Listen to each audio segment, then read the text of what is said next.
A lot of people with arthritis cut out healthy foods and keep eating exactly what can make things worse. Some choices are harmful because of their impact on weight and metabolic health, while others are mainly relevant when uric acid levels are high. In this video, you'll learn about 5 groups that deserve your attention and what you can eat instead. Well, before we go on, it's worth understanding why this difference matters. Arthritis isn't just one disease, but a term used for several joint problems. Osteoarthritis, also known as arthrosis, involves changes in the cartilage, bone, and other tissues of the joint.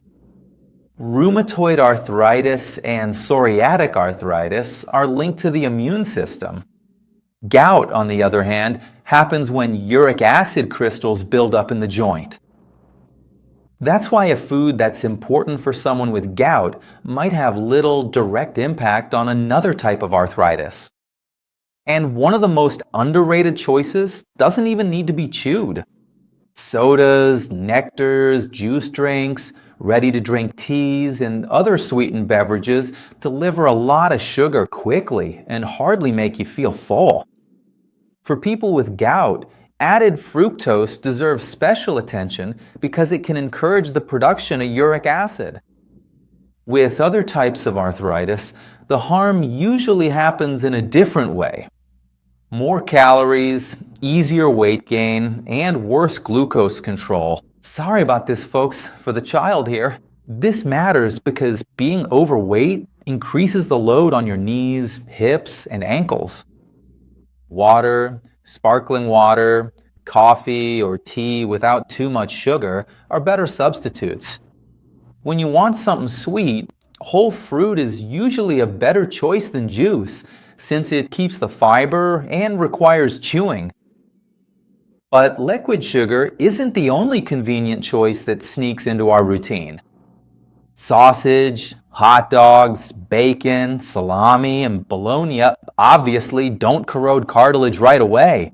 However, when they show up often, they become part of a pattern with too much sodium, saturated fat, calories, and not enough fresh foods. This combination makes it harder to control weight and cardiovascular health. 2 important precautions for those living with joint diseases.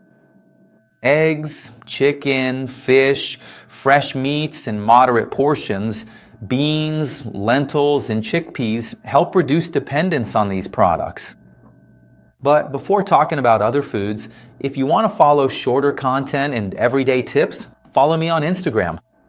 There, I always share health information with shorter videos.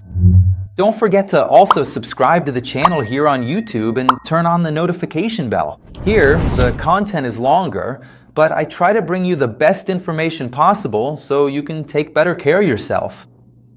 Continuing, cutting out processed meats doesn't solve everything if the rest of your diet is still dominated by fried foods, snacks, stuffed cookies, fast food, and ready-made meals.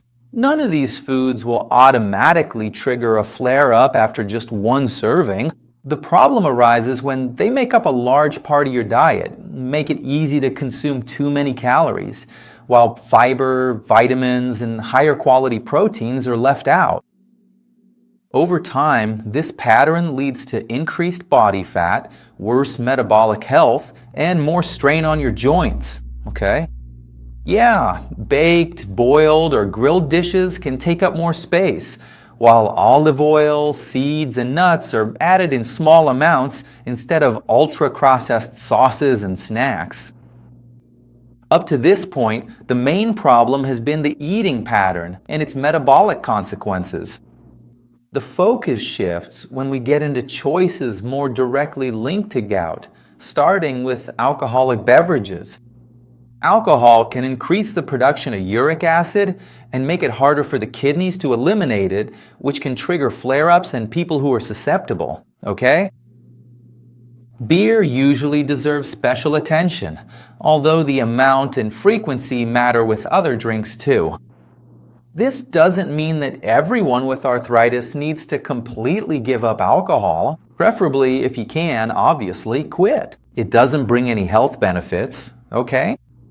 However, anyone with high uric acid, repeated gout attacks, liver disease, or who takes medications that interact with alcohol should discuss their alcohol consumption with the healthcare professional managing their treatment.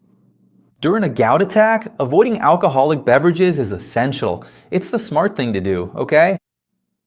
And uric acid isn't influenced only by what you drink. Organ meats like liver and kidney, large and frequent portions of red meat, and some seafood provide more purines, substances that the body turns into uric acid. These foods deserve extra attention for those who have gout, but that doesn't mean all animal protein needs to be eliminated. Reducing portion sizes and cutting back on frequency is usually more realistic than setting strict bans that are hard to stick to. Eggs, poultry, suitable dairy products, and plant-based proteins help add variety to meals. And there's a fact that surprises a lot of people. Although beans and lentils also contain purines, they generally don't need to be excluded like organ meats and large amounts of meat. Even so, knowing these 5 groups doesn't solve the problem if the substitutions are still unhealthy. Soda can be swapped for bottled tea that's just as sweetened. Processed meats can be replaced by a highly processed plant-based product. Meat might be removed, while white bread, cookies, and refined pastas start to take over the meal. In this scenario, the food changed, but the overall quality of the diet stayed pretty much the same. Terms like natural, plant-based, or meatless don't guarantee that a product is better for your joints or your metabolism. The best strategy is to build your routine around vegetables, legumes, whole fruits, beans, whole grains, olive oil, nuts, seeds, fish, and minimally processed proteins.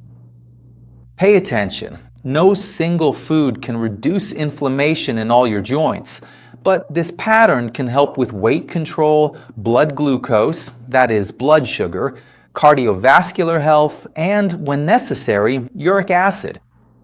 In some inflammatory diseases, it can also contribute to a modest improvement in symptoms, although the response varies from person to person.